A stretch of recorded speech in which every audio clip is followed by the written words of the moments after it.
É por isso que tem gente que odeia a igreja, porque ela sustenta a verdade, prega a verdade, ama a verdade, fala a verdade. Minhas irmãs, paz do Senhor Jesus.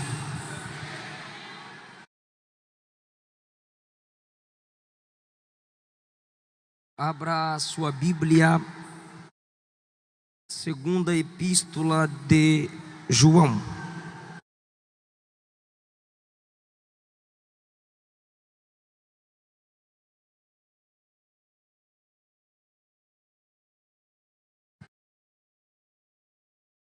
Segunda epístola do apóstolo João, capítulo único.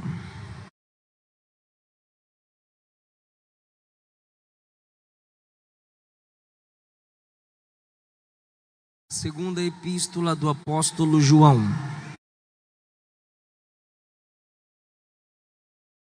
capítulo único. Versículo 9, eu já lerei o versículo. Todo aquele que prevarica e não persevera na doutrina de Cristo não tem a Deus. Quem persevera na doutrina de Cristo, esse tem tanto o Pai como o Filho. Eu gostaria que vocês falassem comigo, por favor. Diga: todo aquele que peca e não persevera na doutrina de Cristo não tem a Deus.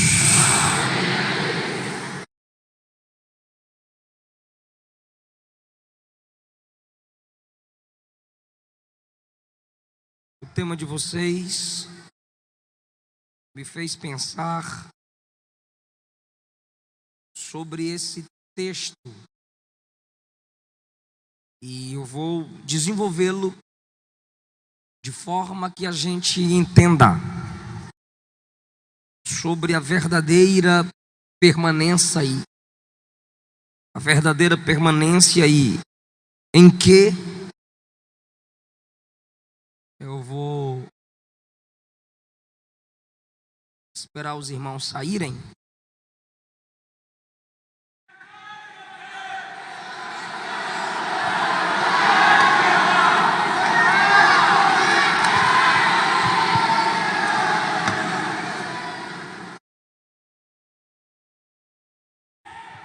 Pode olhar para trás, ó. Os irmãos saindo. Depois eu prego.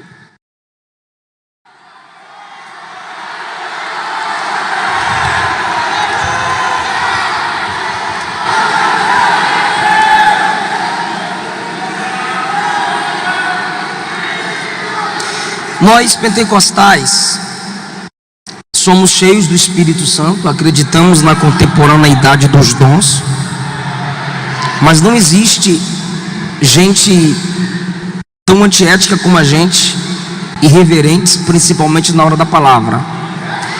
Nós fazemos os maiores congressos, nós temos os maiores pregadores. Esses reformodinhos vir criticar a gente, eu não aceito não. Mas eu, como pentecostal, eu tenho vergonha de muitos pentecostais. Mas a maioria aqui são reverentes, dependentes de Deus e amantes da palavra.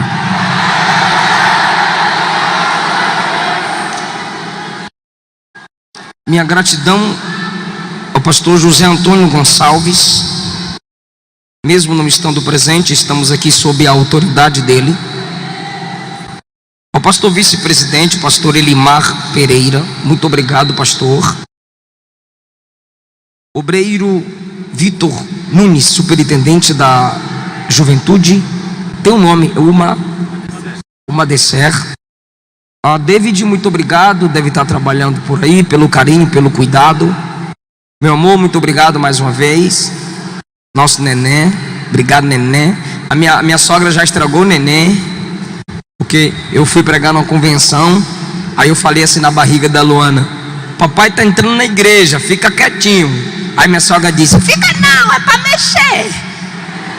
No meio da mensagem eu tô vendo a Luana botando a mão assim. Falei: a avó já estragou o neto. Neide, é um prazer estar louvando a Jesus. Eu pregando e tu louvando a Jesus. Deus abençoe a Thalita.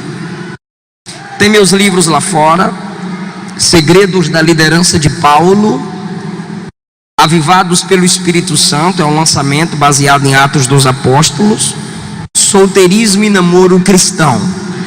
Da outra vez não deu para quem quis, dessa vez eu trouxe 2 caixas. Um livro é 23, é 50. Passa cartão. Amanhã teremos um simpósio abençoado sobre liderança abençoadora. Você precisa crescer no quesito liderança, participe. Vamos falar sobre o livro do Gênesis. Você nunca ouviu o que eu vou ensinar amanhã sobre o Gênesis nesse simpósio.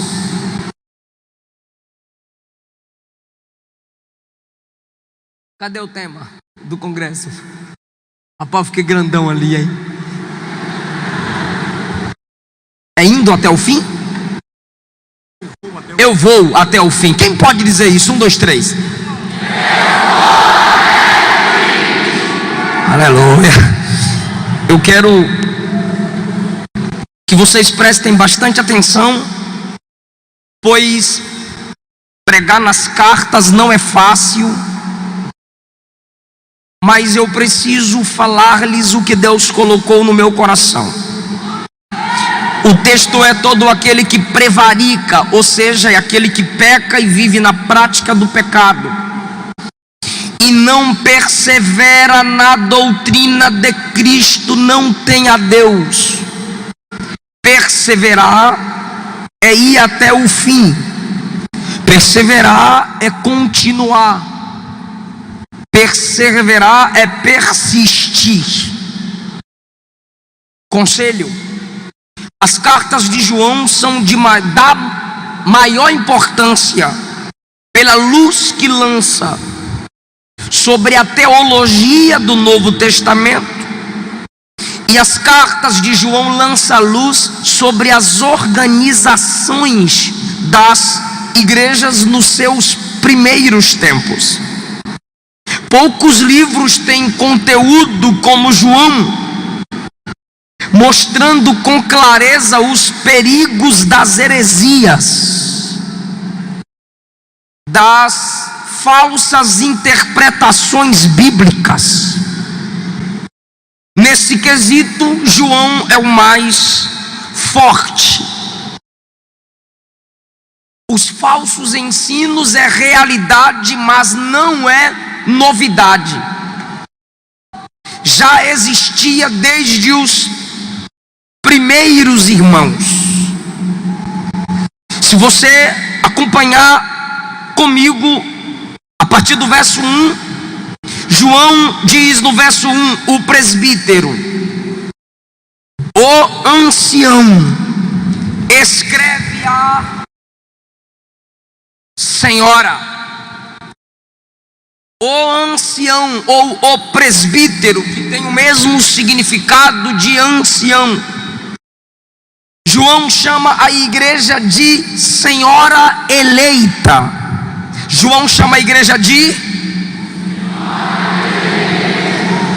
Ele está tendo uma estratégia, porque as perseguições contra a igreja estavam aumentando.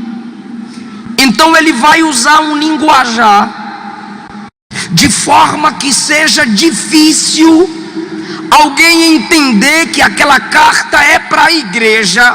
Por favor, escute, eu disse que é difícil, escute. Ele escreve uma carta para a igreja e ele a chama de senhora. É uma técnica do escritor. Enquanto pensa, eu sei que a carta vai chegar na igreja, Mas nesse período de perseguição, se alguém ou algum inimigo da fé pegar a carta antes da igreja, ele não vai conseguir decifrar essas palavras que usarei. Porque se eu escrever João, apóstolo, escreve a igreja de Deus em tal lugar, já sabe que eu estou escrevendo para edificar a igreja, então vão rasgar a carta. E a carta não chegará lá. Todo líder, todo pastor sabe que deve ter estratégias. E João tem a estratégia e ele escreve.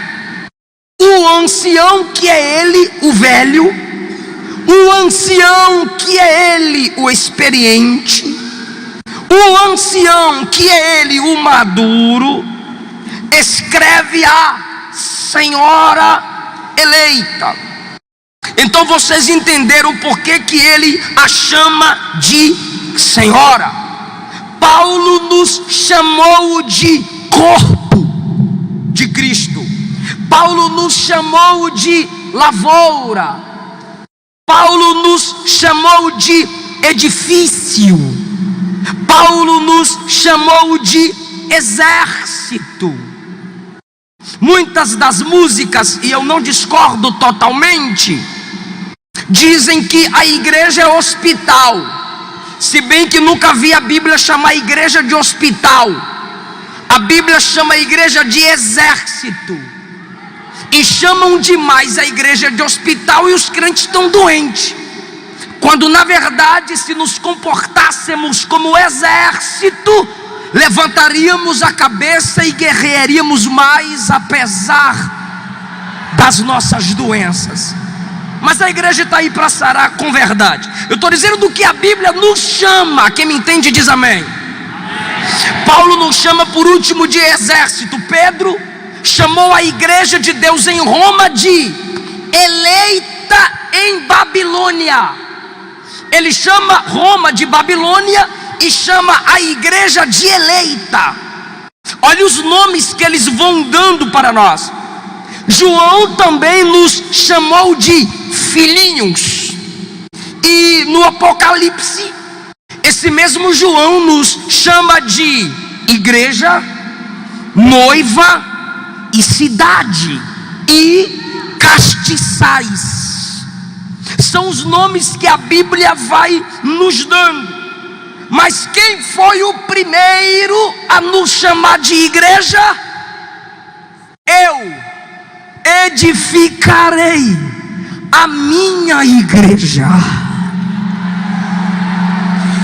e as portas do não contra porta. Por favor pense, por favor pense. Eu não vim aqui empolgar você, eu vim edificar você. Pensa comigo. Porta, porta, porta, porta. É instrumento de defesa ou instrumento de ataque? Os pastores estão acertando, eu quero saber da igreja. Porta é instrumento de defesa ou de ataque? Olha, mesmo eu fazendo ao contrário, vocês acertaram, parabéns. Porta é instrumento de defesa. Então, bora para o versículo. Eu edificarei minha igreja e as portas do inferno não prevalecerão contra ela. Então, não é o inferno que vem de lá para cá, porque porta não é instrumento de ataque. É a gente que vai daqui para lá, e Jesus está dizendo: as defesas do inferno não vão suportar quando a minha igreja avançar. Ok, então nós temos esses nomes que a Bíblia nos dá, e Jesus foi o primeiro a nos chamar de igreja. Então João, para proteger a carta e assim proteger os irmãos, ele escreve a senhora, sinônimo de maturidade.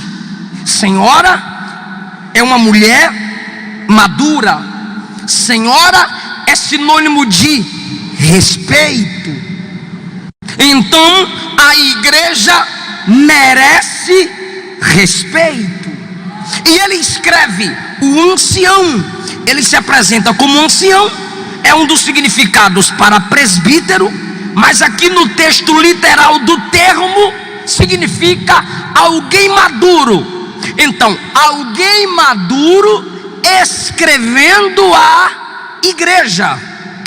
O ancião, o maduro, escrevendo a senhora madura.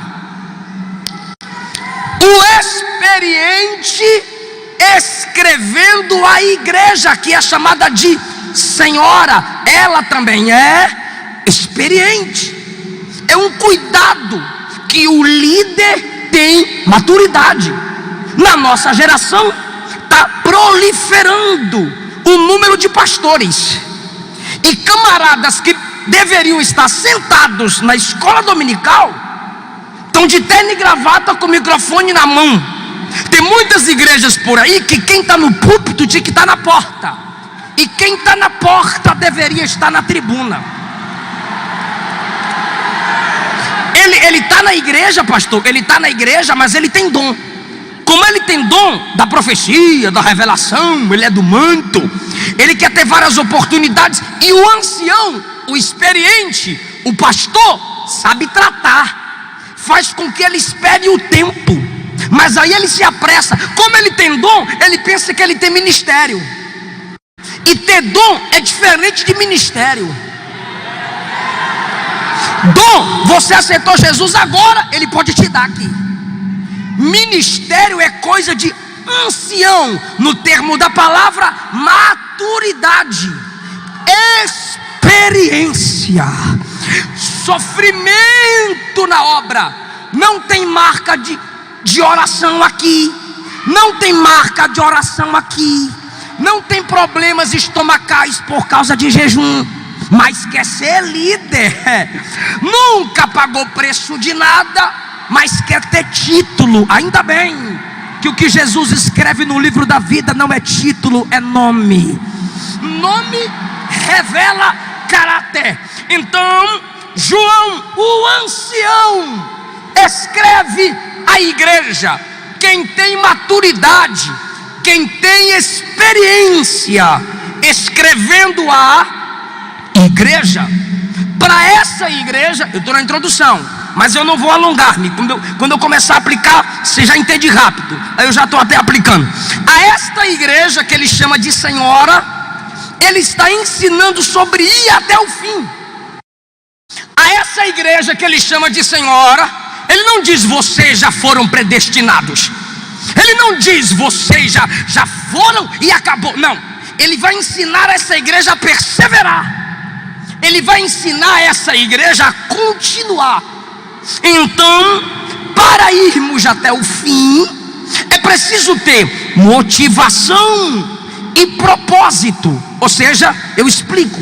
Eu te pergunto, como você vai até o fim? Aí você vai dizer assim: eu vou até o fim, deixa eu ver, cantando. Tu não dá conta de cantar o dia todo, tu não dá conta de cantar o ano todo. Como você vai até o fim? Eu vou até o fim pregando. Não dá conta, não dá conta. Segunda pergunta: qual fim? Até ele você vai. Onde você vai chegar nesse fim? Qual é o propósito? Irei até o fim. Com qual propósito? Então é isso que João ensina aqui. E o que é que ele diz? É o versículo que a gente leu. Quem peca, vive na prática do pecado e não permanece na doutrina de Jó. É na doutrina de Jó? Na doutrina de Daniel? É? Não, na doutrina de Cristo. A motivação a gente precisa, e o propósito a gente precisa saber.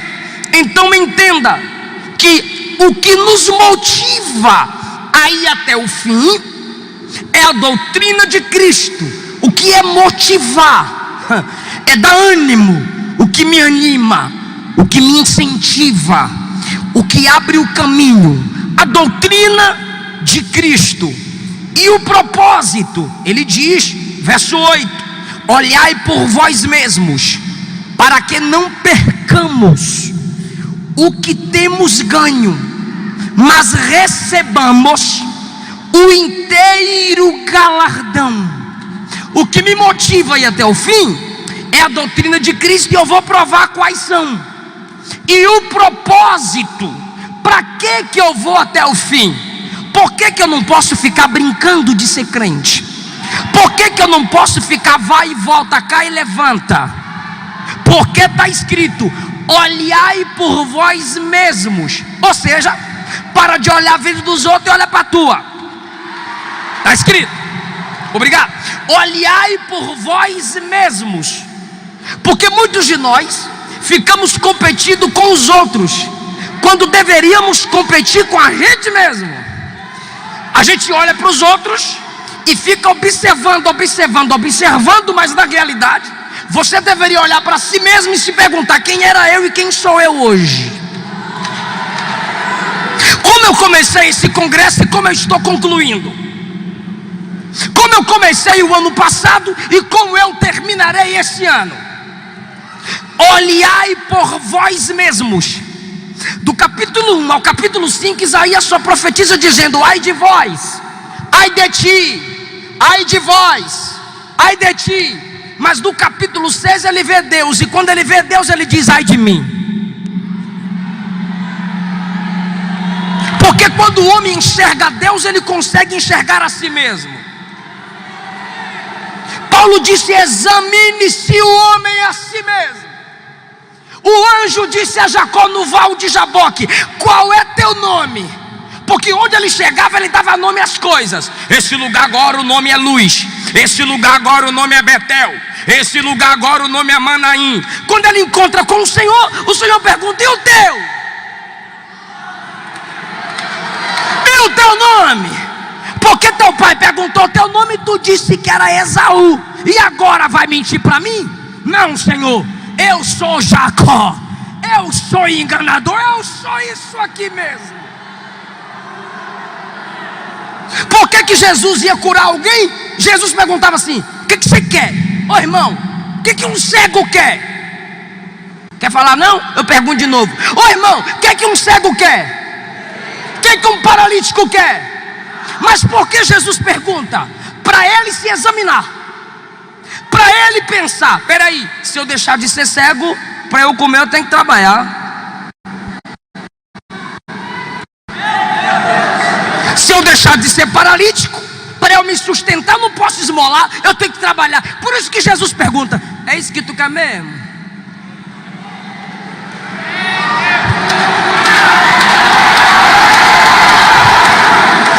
Olhai por vós mesmos, para que alcanceis completo galardão. Porque tem gente que vai perder galardão. Mas é uma outra mensagem. Bora para a doutrina de Cristo. A doutrina que a gente precisa perseverar. Em primeiro lugar, a doutrina do amor. Verso 1: a senhora eleita e aos seus filhos, você vai me ajudar, aos quais amo na verdade. Só isso, amo na verdade. Ele está falando do amor.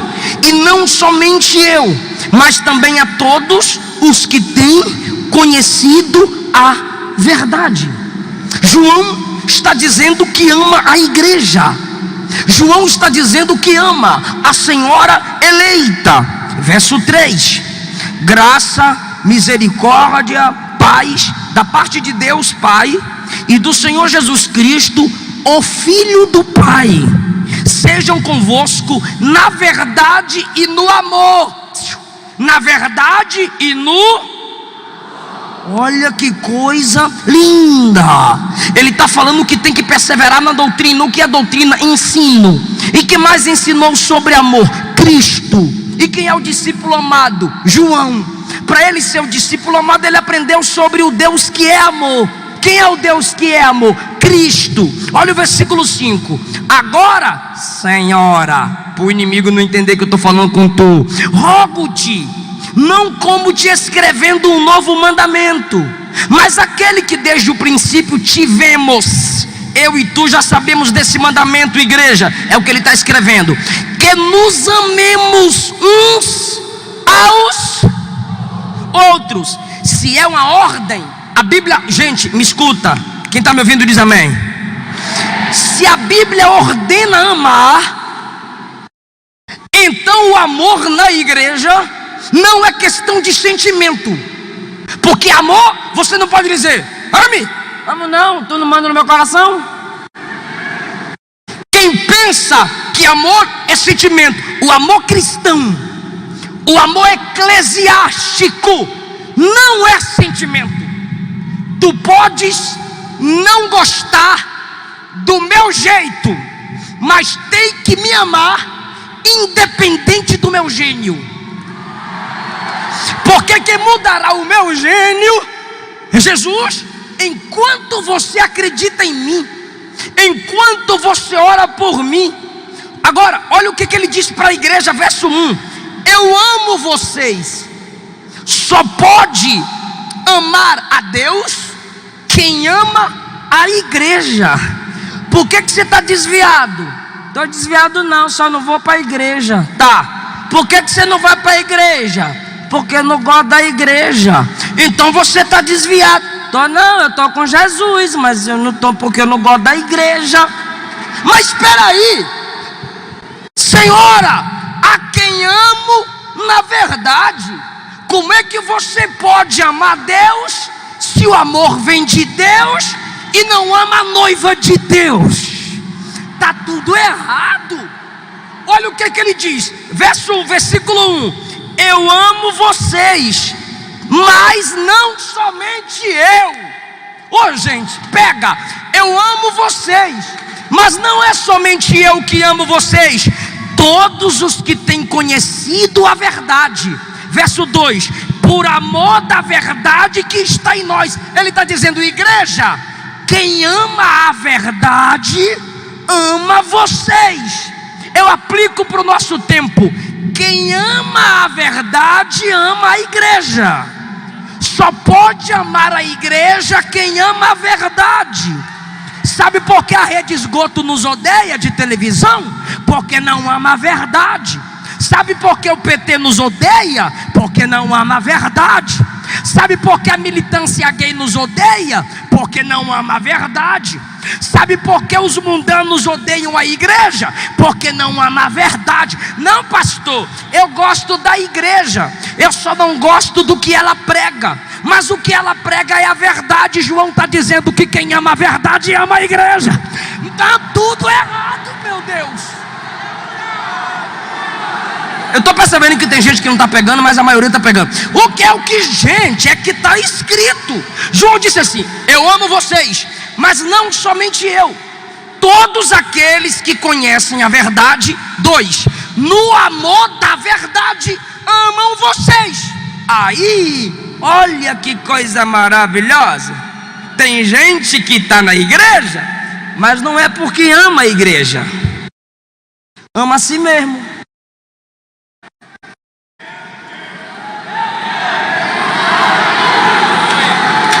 O que essa igreja vai fazer por mim? Vai pregar que tipo de mensagem? Olha, eu estou adulterando com ele, mas eu quero uma campanha para ele largar a mulher dele. Vai para o quinto dos infernos. Igreja séria não faz campanha para adúltero nem para prostituto. Faz não.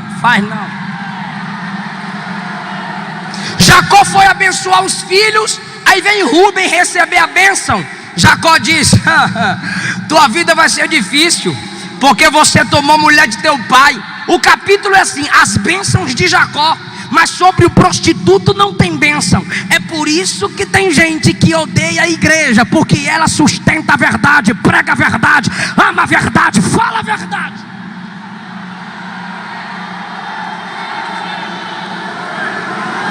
Quer ver que tem gente que não ama a igreja porque ama ela? Quer saber por que tem gente que está na igreja, mas sem amar ela e sem amar a verdade dela, mas está nela porque ama a si mesmo? Quer saber? Vou perguntar de novo. Quer saber como é o perfil de quem está na igreja sem amar ela? Quer saber o perfil de quem está na igreja sem amar a verdade que ela prega? Fala, eu quero. Então eu vou te provar. Vê se não é o vizinho, aquela irmãzinha que tu vai lembrar agora, aquele irmãozinho também que tu vai lembrar agora.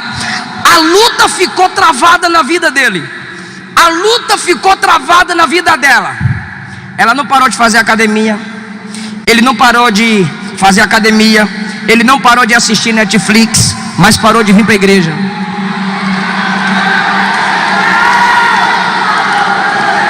Peraí, sai com os mesmos amigos, vai para as mesmas lojas, assiste o mesmo programa, a mesma sorveteria, a mesma bike, a mesma fazenda, para tudo que é canto que ele iria, continua. Mas a igreja? Não vou não.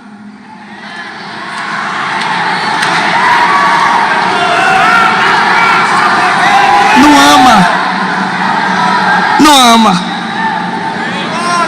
E Deus não tem nenhum compromisso com quem não tem compromisso com a igreja. Então, a doutrina do amor, amor com verdade. Eu gosto disso. Versículo 2: por amor da verdade que está em nós, e para sempre estará conosco. Olha a verdade até o fim. E para sempre estará conosco. O que? A verdade. A verdade sempre estará aonde? Na igreja. Tem igreja local que pode se desviar da verdade, mas a igreja verdadeira nunca, ela irá até o fim com a verdade. Versículo de número 1, ele diz: os que conhecem a verdade. Ou seja, a verdade tem que ser conhecida por aqueles que amam na igreja. Versículo 2 ainda: por amor da verdade que está em nós, e para sempre estará em nós. Já falei, verdade perseverante. Agora ele diz no versículo 3, olha o que ele diz no versículo 3, me ajude: em verdade e amor. Só os jovens aqui uniformizados. Em verdade e amor. 1, 2, 3. Olha o equilíbrio. Verdade e... não é só amor, não é só verdade, é verdade e amor. A igreja é o povo da verdade. A igreja é um povo que se ama em verdade, como está no versículo 1. Pastor, o que é amar em verdade? Eu te amo enquanto tu está na verdade. Gostou não? Eu repito. Eu amo tu enquanto tu está na verdade. Começou a mentira, começou a hipocrisia, começou o engano, então não é mais o amor que Deus me ordena te amar. Vai ser o quê? Agora eu tenho que te tratar com verdade. A Bíblia mostra o equilíbrio entre o amor e a verdade. Bora lá? Bora. João 8, Jesus disse assim: eu também não te condeno. Isso é amor. Mas quando ela pensa que Jesus acabou, Jesus diz: vai e não peques mais. Verdade? Mateus capítulo 7, versículo 1: não julgueis, para que não sejais julgado. Não julgar os outros sem discernimento é amor. Mas no versículo 6 ele manda julgar. No versículo 6 ele diz assim: não dê o que é santo para cão, não dê perola para porco. Se eu não posso julgar, como é que eu sei quem é cão? Se eu não posso julgar, como é que eu sei quem é porco? É só olhar o comportamento. Não dê coisa santa para cão. Quer cear, mas quer continuar no pecado, é cão. Não dê pérola para porco. Faz um simpósio, não vem. Faz um estudo bíblico, não vem. Prepara uma boa palavra, vai ensinar, não quer. Dá uma Bíblia, esquece. Coloca no porta-mala, rasga, molha, mas o celular está protegido. É cão querendo pegar o que é santo e porco querendo tomar posse das pérolas. Cão não valoriza o que é santo, porco não valoriza a pérola. Eu estou pregando, tem gente virando as costas, é cão. Tu está pregando e está te desvalorizando, é porco. Não insiste. Cão não valoriza o que é santo, porco não valoriza o que é pérola. Você acredita, você dá o ministério, você dá a chamada, você dá a chance, mas está virando as costas. Então é amor e... quer falar não? É amor e... Assim é o processo da igreja. Mateus capítulo 10, Jesus chama os discípulos e os transforma em apóstolos. Isso é amor, sim ou não? Mas para esses mesmos discípulos ele disse: vocês serão odiados, a família de vocês vão abandonar vocês, seus amigos vão processar vocês por causa da mensagem que vocês vão pregar. O amor te transforma de discípulo em apóstolo, mas a verdade faz com que o evangelho não te engane. Quer o amor do evangelho? Jesus tem perdão para você.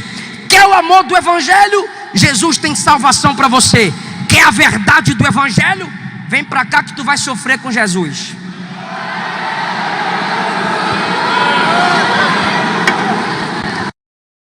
Amor e verdade. O amor te atrai, a verdade te liberta. Perceba que Jesus é esse equilíbrio. Ele entra no templo com verdade, expulsa, derruba a mesa, libera os animais, irado. Aí o povo diz: esse homem tem muita verdade. Aí ele chega do lado de fora e diz: aprendei de mim que sou manso e humilde de coração. O que é isso? Amor e verdade. Por onde ele passa, ele chama os discípulos: Pedro, me segue. Mateus, me segue. João, me segue. Tiago, me segue. Era tanto amor no chamado que os discípulos largavam tudo e ia. Em João capítulo 6, ele pregou um sermão duro, a multidão começou a vazar. Jesus olhou para os discípulos e disse: vocês também não vão vazar não?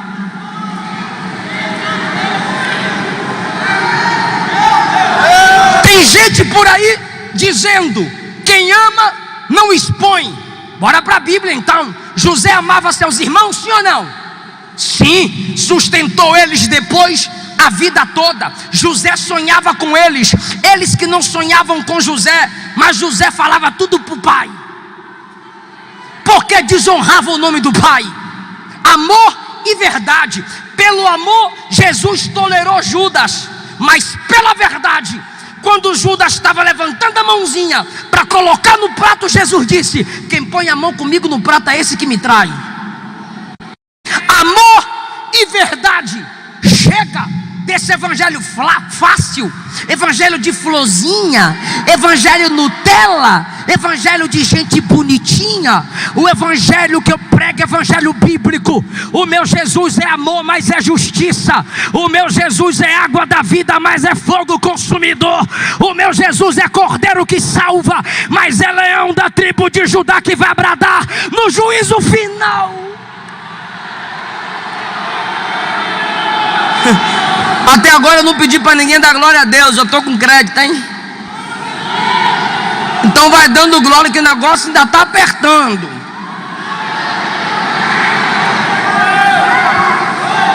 Olha o que João diz no versículo 4: muito me alegro por achar que alguns andam na verdade. Isso é pesado, gente. Ele diz assim: igreja, eu amo vocês, mas eu me alegro porque alguns amam e andam na verdade. Deus sabe que não é todos, porque a gente vai se empolgar.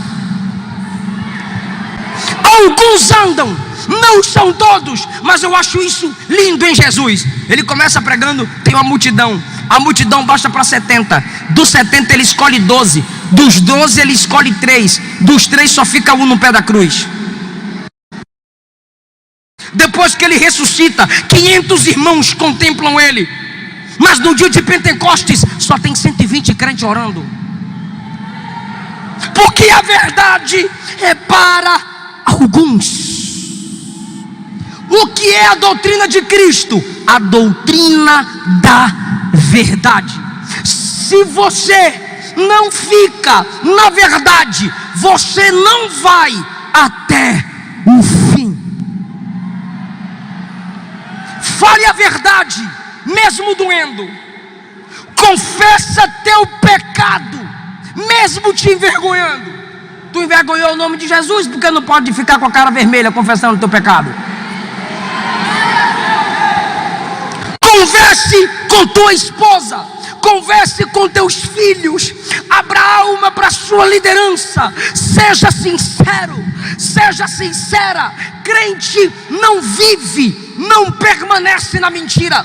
Quem vive na mentira não vai até o fim. João disse que é a verdade que permanece na gente. É a verdade que nos ajuda a permanecer.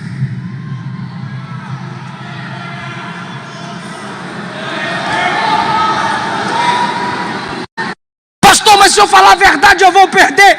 É melhor perder aplausos do que o céu.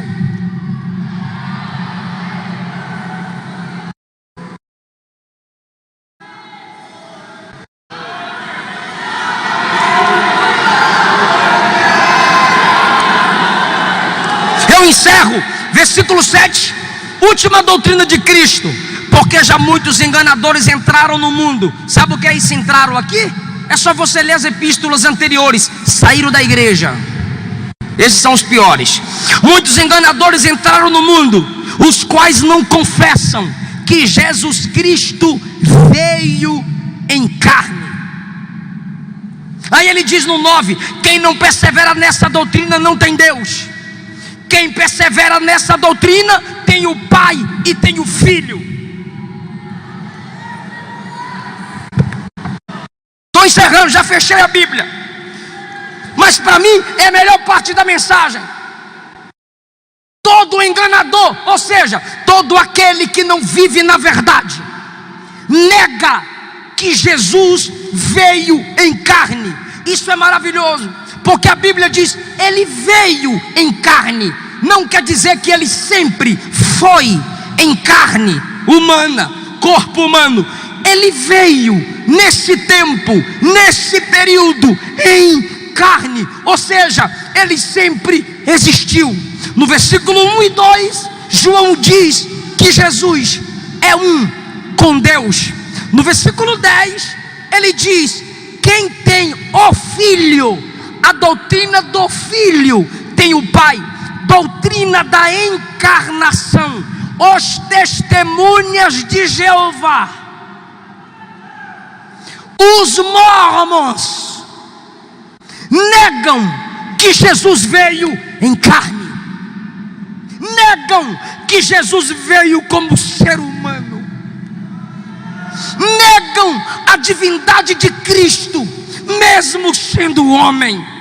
Se qualquer um de vocês aqui, inclusive eu, duvidar de que Jesus veio como um ser humano, João está dizendo: não permanece, não é salvo. Sabe o que ele está dizendo na minha linguagem mais fácil aqui? Vai para o inferno. Porque a nossa salvação depende da nossa fé no Deus que se fez homem. 1 Timóteo 3,16. Me espera 10 minutos, por favor. Grande é o mistério. Grande é o mistério. Grande é o mistério. Deus manifestado em carne. Se é mistério, eu não consigo entender como que um Deus se faz carne e desce e habita entre os homens. Eu só lhe digo uma verdade: quem tenta entender perde a cabeça, mas quem nega perde a salvação. Jesus teve duas naturezas distintas. Quem ama ouvir falar de Jesus aqui? Jesus teve duas naturezas distintas. Pela concepção de Maria, pelo corpo formado no ventre de Maria, ele tem a natureza humana. Mas pela operação do Espírito, ele tem a natureza divina. De Maria, ele recebeu a natureza humana. Pelo Espírito, ele vem com a natureza divina. As duas naturezas se uniram na constituição da sua pessoa. Isso aqui é teologia sistemática, não é qualquer pessoa que suporta mesmo, não. As duas naturezas se constituíram na sua pessoa, ou seja, uma personalidade, duas naturezas. E essas duas naturezas não se misturavam. Essas duas naturezas trabalhavam de forma separada. Jesus sabia quando agir como homem. Jesus sabia como agir como Deus. As duas naturezas cooperavam simultaneamente e separadamente. Agora, quem nega isso perde a fé. Sabe a dor que você sente? Sabe a solidão que você sente? Sabe a dor da traição? Sabe a ausência de um pai? Sabe o que é acreditar em alguém e esse alguém virar as costas para você? Aí você diz: como sei, pastor? Pois é, tudo que você sente, tudo que você passa, tudo que você sofre, Jesus passou, sentiu, sofreu. É por isso que só Ele tem compaixão para nos ajudar na nossa prova. É por isso Jesus não entende de traição por teoria. Ele foi traído. Jesus não entende de silêncio dos pais por teoria. Maria é a que menos falava na Bíblia. A Bíblia diz que ela guardava tudo no coração. A família de Jesus chamou ele de louco. A família de Jesus já quis prender ele. A família de Jesus não acreditava no ministério dele. Você já passou por isso? Você está passando por isso? Jesus sentiu tudo que você sente. É por isso que o diabo quer que essa doutrina seja negada, para que o crente não busque ajuda nele, para que o crente não se firme nele. Porque se você vai orar e diz assim: só acontece comigo, vou tirar minha vida, ninguém nunca passou pelo que eu passei, eu sou miserável. Mas quando você vai para a Bíblia e vê que Jesus foi totalmente humano como você, mas ao mesmo tempo você vê que ele foi totalmente Deus, você se achega no trono da graça e diz: Senhor, eu não vou morrer, porque em meu lugar o Senhor já morreu e ressuscitou para me manter vivo. Ô gente, eu sei que você quer dar glória, eu sei que tem glória a Deus engasgado aí, então é para lançar para fora agora. Eu explicar sobre as duas naturezas em Cristo é meio complexo, mas deixa eu tentar simplificar. João 10:30, ele disse: eu e o Pai somos um. Ele está dizendo: eu sou homem e sou Deus ao mesmo tempo. Lucas 2 diz que ele crescia em estatura. Lucas 2 diz que ele era submisso a José e Maria. Ele tinha uma profissão social, carpinteiro. Ele chorou, ele pediu água, ele dormiu, ele sangrou, ele se entristeceu, ele fez amigos, ele era totalmente homem. A Bíblia diz que em tudo ele foi tentado. Se prepare, como Jesus venceu você pode vencer. Em Mateus 4, o diabo vai tentar Jesus. Aí o diabo diz: transforma essas pedras em pães. Jesus olha para ele e diz assim: nem só de pão viverá o... Jesus não está falando de qualquer homem, Jesus estava falando de si como homem, porque o que o diabo pediu foi: mostra que tu é filho de Deus, mostra que tu é filho de Deus, mostra que tu é filho de Deus. Aí Jesus diz: nem só de pão vive o homem, mas de toda palavra que sai da boca de Deus. Ei, se prepare. Sabe o que é que Jesus está dizendo? Eu não vim te vencer como Deus, eu vou te vencer como homem mesmo. Aleluia. Você derrubou Adão, o primeiro homem, mas aqui está o último Adão. Vou te vencer como homem. Ô gente, deserto no grego é casa da serpente. Vou perguntar para quem ama a Bíblia: deserto no grego é... E Apocalipse diz que o diabo é a... Ok, se deserto é casa da serpente, Satanás é serpente, e Jesus está no deserto, Jesus está dizendo: ei, eu vou te vencer como homem dentro de tua casa. Eu vim aqui vencer você no seu território. Olhe para a arca, olhe para a arca. A arca tinha ouro, a arca tinha madeira. Me ajuda. A arca tinha... E o ouro e a madeira se misturavam? Não. Tinha o peso da madeira, a robustez da madeira e o brilho da arca. Do ouro, perdão. Duas naturezas, ouro e madeira, em uma peça. Assim é Jesus. Duas naturezas, uma pessoa. Jesus nasceu como qualquer homem nasce de uma mulher, sua natureza humana. Mas quando ele está pequenininho no colinho da mamãe, os anjos descem do céu e começam a glorificar a ele, porque ele é Deus. Aleluia.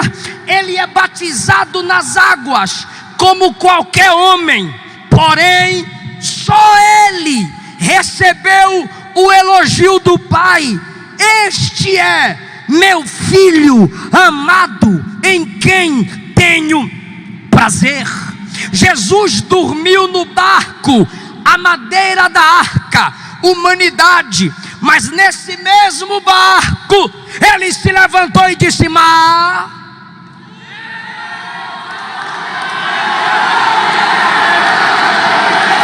vento. A natureza disse: ok, Criador.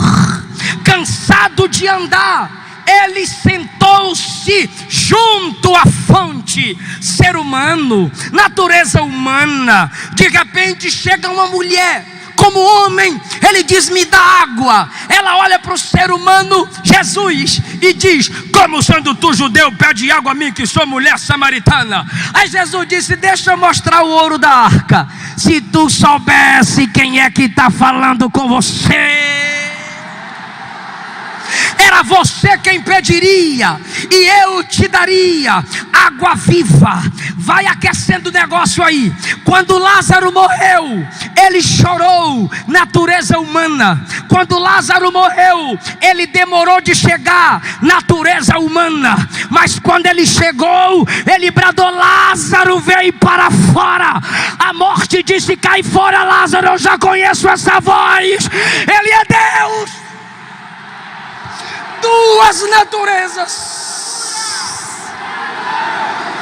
Duas naturezas coexistentes. Quem nega isso vai para o inferno. E teve crente aí hoje agoniado com a rede de esgoto de televisão, com carnaval. Por quê? Porque mostraram um capetinha matando um jesuizinho. Sério, irmão? Isso incomodou tu? Tu tá de graça, irmão. Onde é que tem na Bíblia capeta vencendo Satanás? Onde é que está na Bíblia, irmão? Diabo matando Jesus? Eu preguei aqui que tu tem a verdade. Quem tem a verdade não tá nem aí com a mentira, rapaz. E deixa eu te falar um negócio. Pode filmar, filma a minha cara. Tá filmando a minha cara? Pode filmar. Ei, tem um dó de vocês. Esse é o Cristo de vocês, que o diabo vence. Esse é o Jesus de vocês, que o diabo mata. O meu Jesus disse assim, ó: a minha vida ninguém tira, sou eu quem dou. A minha vida ninguém arranca de mim. Eu dou porque eu tenho poder para pegar de volta. Quem serve a esse Cristo, levanta desse banco, levanta essa mão e dá glória para esse Jesus.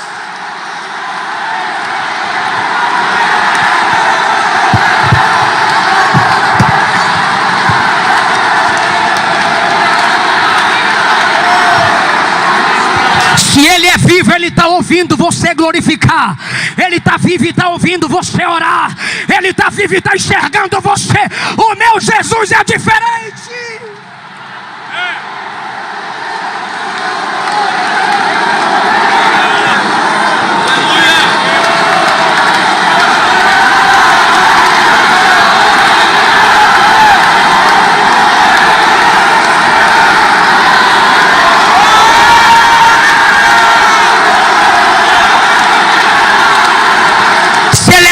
Ele tem que ser glorificado. Crente que não glorifica a Deus está negando que Jesus é Deus e homem ao mesmo tempo. Mas crente que glorifica Jesus sabe que Ele é Deus, porque só Deus é glorificado.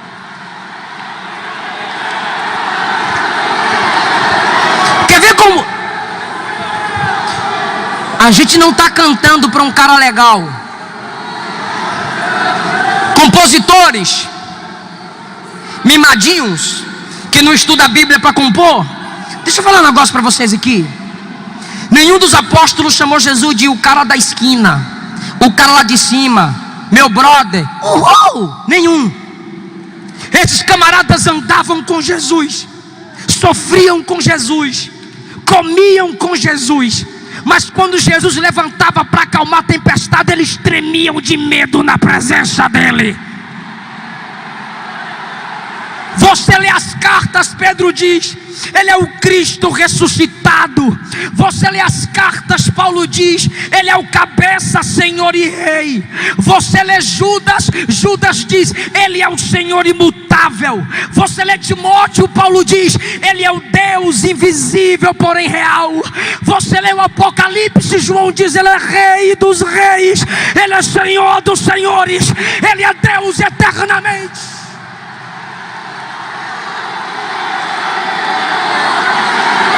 Um exemplo de como essa igreja canta Jesus. Ao que estar assentado no trono e ao Cordeiro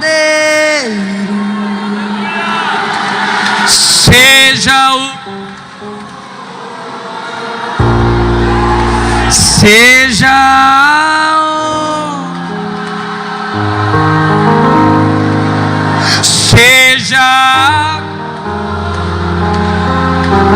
toma aí, seja o, aprende aí, negadores de que Cristo é Deus, pelos séculos dos, bora pro poderoso Deus, bora bem forte. 1, 2, 3. Poderoso Deus. O que Ele é, igreja? O que Ele é, igreja?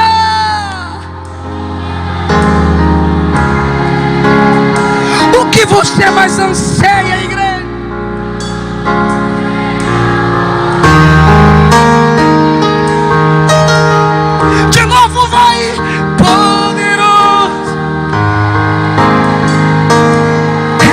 Jesus,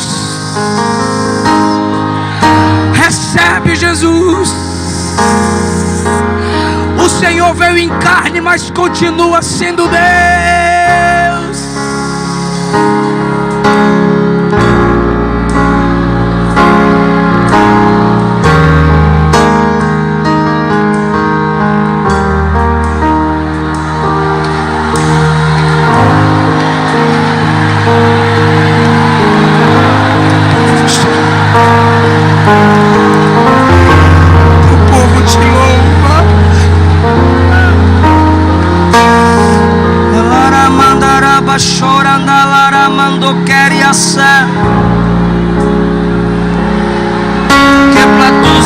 Tui xarandarebra naga show xarandakai dek solara mandrum desei rondei carandalarabai alara mandaraba chorandelere mendoqueria cholara mandaraba choranderia. Eu vou me apresentar para você. Sou poderoso para te levantar. Sou poderoso para te curar. Sou poderoso para salvar tua casa. Eu vou trazer de volta quem se desviou. Você não perdeu, a minha unção ainda está em você. Eu te paro um pouco para te fazer voar. Quando eu te escondo, ninguém te revela. Mas quando eu te revelar, ninguém mais vai te ocultar. Estou levantando os que são sedentos pela minha glória. Eu vou usar aqueles que ainda choram por almas. O meu poder se aperfeiçoou em ti. Independente da tua fraqueza, eu escolhi você.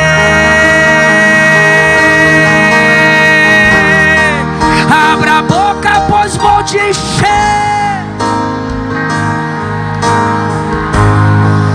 Abra a boca, pois vou te encher.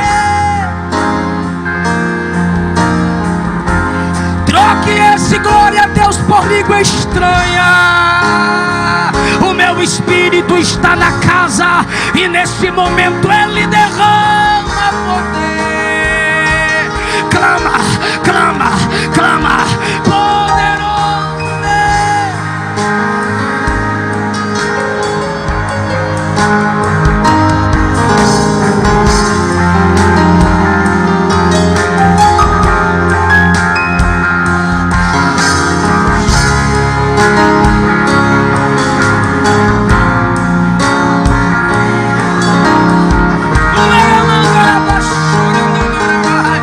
Fique de joelho e cante, poderoso Deus.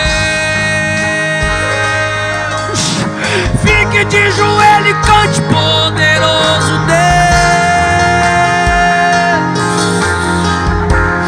Fique de joelho e cante, poderoso Deus. Minha alma anseia por ti.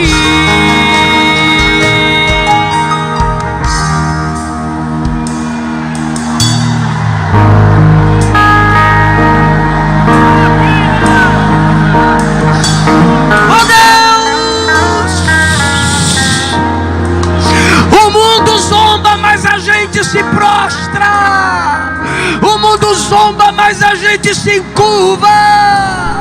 Compreensão limitada gera experiência limitada.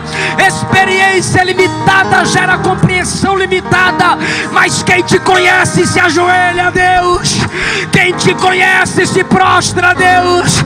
Quem te conhece se curva diante da tua grandeza.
Fique em pé dando glória a Jesus.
Você que está afastado do Evangelho, eu quero orar por você aqui na frente.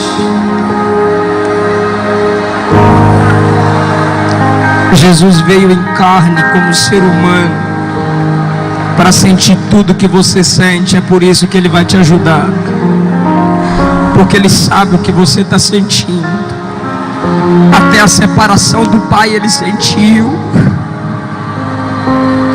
Até a ausência do Pai Ele sentiu. Vem cá que você está sentindo isso. Você que se afastou, vem cá, traz ela, traz ele.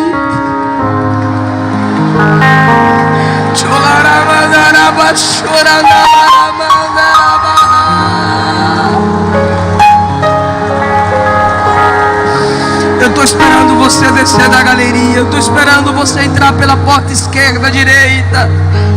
Traz as pessoas, gente. Acompanha ela, acompanha ele. Isso. Olha aí, David, o que você falou. Você estava com desejo de ver mais almas.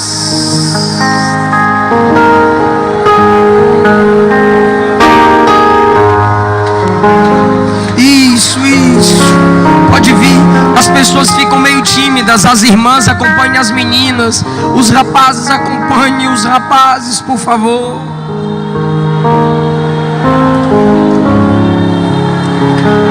Isso. Ele sentiu tudo que você está sentindo. Para isso Ele veio em carne. Foi para isso que Ele veio em carne como homem, para te dizer: eu entendo você. Eu entendo você.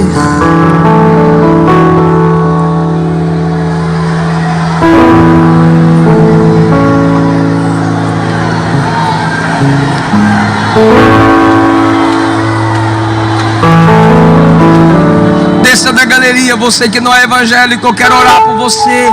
Você que se afastou do Evangelho, eu quero orar por você.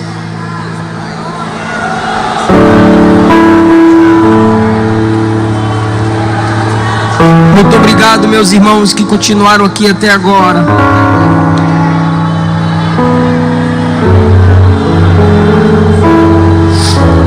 Compreendo se vocês começarem a sair a partir de agora. Mas quem puder, acompanhe as pessoas para a gente orar por elas.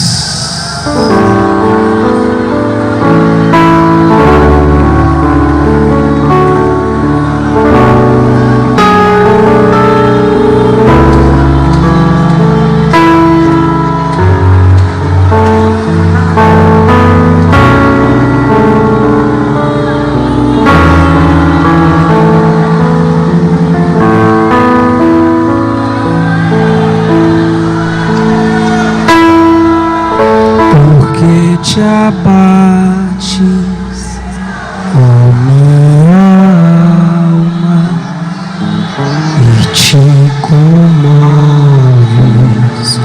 perdendo a calma. Não tenhas medo, Deus espera.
Estenda as mãos para essas pessoas, irmãos. Jesus, eu preguei a sua palavra e eles ouviram. A doutrina de Cristo é a verdade em amor. A doutrina de Cristo é que Ele veio como a gente, sofreu tudo que a gente sofreu e venceu. E o Senhor quer dar poder a elas, quer dar poder a eles, para que possam vencer o mundo, a carne e Satanás.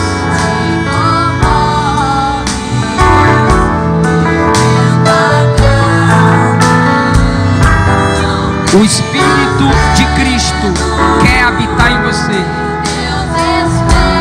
Se Jesus venceu todas as batalhas, vocês também vencerão. Obrigado. Obrigado. Todos vocês aqui na frente, olhem para mim, rapidinho. Pode deixar só o teclado agora. Olhem bem para mim, vocês aqui na frente. Pode ficar em pé. Pode ficar em pé. Vocês aqui na frente, que ouviram essa palavra.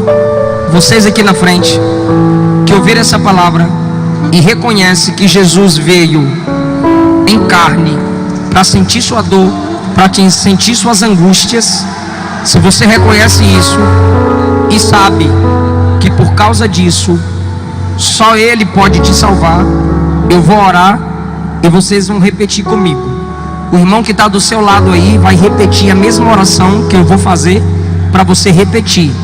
É a oração da confissão.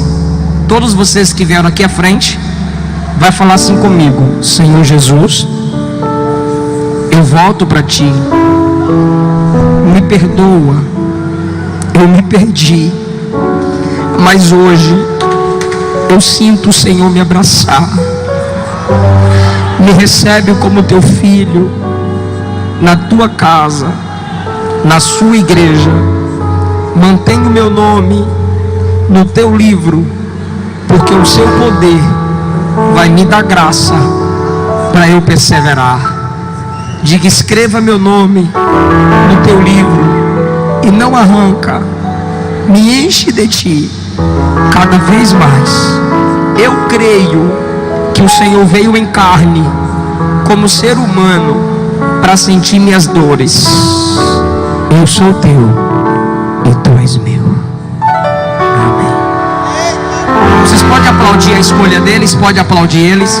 Vocês estão de parabéns por essa escolha. Tá bom. Olha, gente, A igreja vai orar por vocês. A minha esposa é dirigente de ciclo de oração e a gente precisa do seu nome para orar por vocês toda quarta. Então sigam aqui à esquerda aqui. Toda quarta minha esposa vai orar por vocês e a igreja vai cuidar de vocês. Sigam aqui à esquerda para deixar o nome de vocês.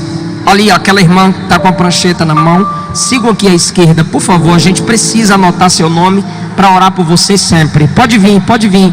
Ó, não deixa elas sozinhas aí atrás, ó. Acompanha elas aqui, irmãos. Acompanha elas aí. Acompanha elas aí, por favor. Tá bom, meu querido. Olha aí, pastor.